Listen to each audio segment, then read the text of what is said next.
The Crimson. The Crimson is a sapient tyrant that sees absolute control over mind and body as the only way to achieve perfect balance. It is an evil biome with a fleshy infection, red gore theme, in contrast to the dark purple wasteland theme of its counterpart, the Corruption.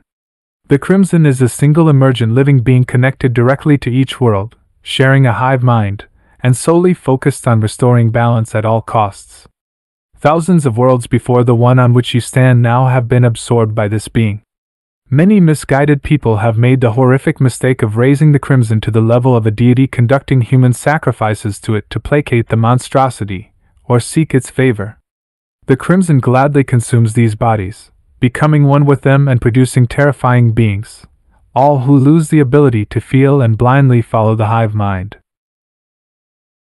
The Crimson is the most interesting out of the three in my opinion, but also the most complex to understand, simply because of the fact that it is stated to be one giant, presumably multidimensional, conscious entity, whose hive mind spans across all worlds. Its origin is unknown. All we know is that it is solely focused on restoring balance at all costs.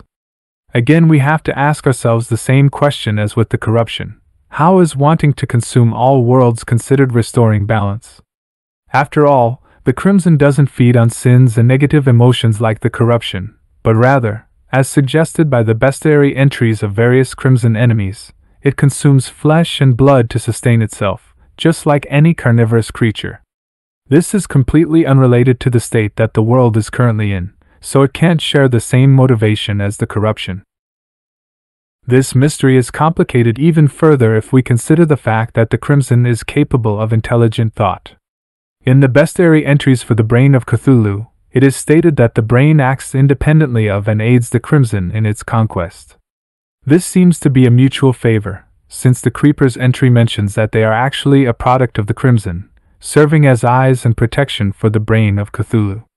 Even though the Crimson presumably has no interest in actually avenging Cthulhu, it is smart enough to view the Brain of Cthulhu not as food, but as an ally that might prove worthy to its cause. The two beings actively assist each other in achieving their respective goals, which go hand in hand.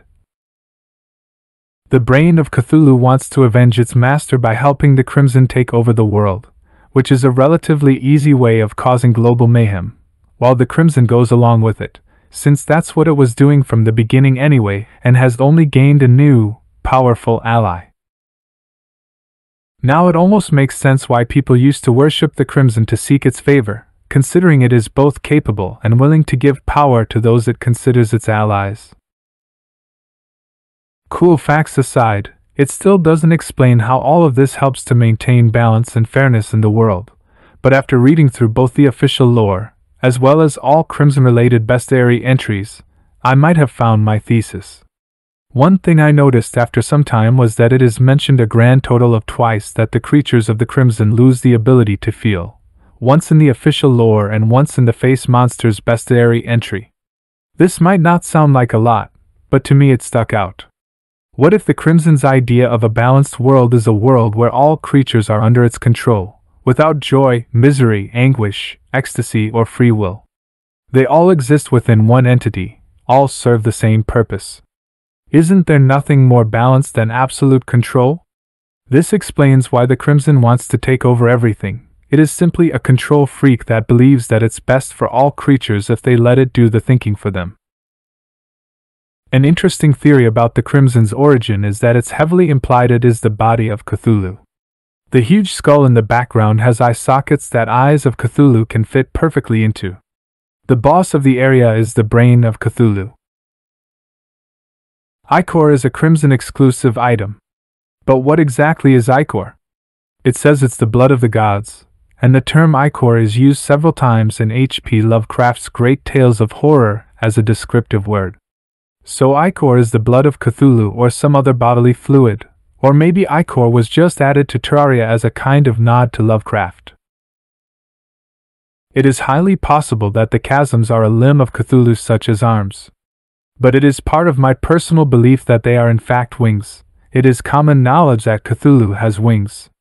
As for the hearts, as we know, a heart rests within the Brain of Cthulhu, As for the Eye of Cthulhu, we've never really seen inside it, but it's my guess it has a heart as well. So it's possible that the Crimson Hearts are the hearts of Cthulhu-born monsters, who are still developing. It is believed that Cthulhu lives on in the monsters of the Crimson. I believe these monsters are made up of the dead body of Cthulhu, who has control over each and every one of these monsters. Why Cthulhu was killed? He may have been trying to take over Terraria, so that's why someone killed him. So if he still retains control over his flesh, why wouldn't he try to infect Terraria with this new biome? My belief is each of his cells are replicating the world around them to spread. That's why there is grass, stone, and even monsters that look so much like what's in the purity.